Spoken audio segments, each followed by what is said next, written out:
बहुत समय पहले एक घना जंगल था जिसे लोग दूर से ही देख डर जाते थे। यह जंगल इतना बड़ा और रहस्यमयी था कि कोई भी उसके अंदर जाने की हिम्मत नहीं करता था।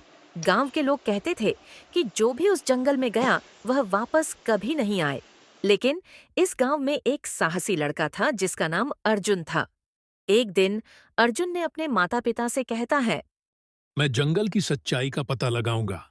उसके पिता ने उसे समझाया, नहीं बेटा, ये बहुत खतरनाक हो सकता है। लेकिन अर्जुन अपने फैसले पर अटल था। उसने अपने साथ एक मशाल, कुछ खाना लिया और जंगल की ओर चल पड़ा। जैसे ही वह जंगल के अंदर पहुंचा, उसे चारों ओर अजीब सी आवाजें सुनाई देने लगीं। पेड़ों की शाखाएं हवा में अजीब तरह से हिल रही थीं और हर तरफ एक डरावना सन्नाटा था। लेकिन अर्जुन ने हिम्मत नहीं हारी और वह धीरे धीरे आगे बढ़ता रहा। चलते चलते वह जंगल के बीचों बीच पहुंच गया, जहां उसे वह पुरानी हवेली दिखाई दी जिसके बारे में गांव वाले बातें करते थे। अर्जुन ने देखा कि हवेली बहुत ही डरावनी और खंडहर नुमा थी। उसकी दीवारों पर जालों का जाल बिछा हुआ था और हवेली के चारों ओर बंजर जमीन थी। अर्जुन ने अपनी तलवार को कसकर पकड़ लिया और हवेली के अंदर जाने का फैसला किया।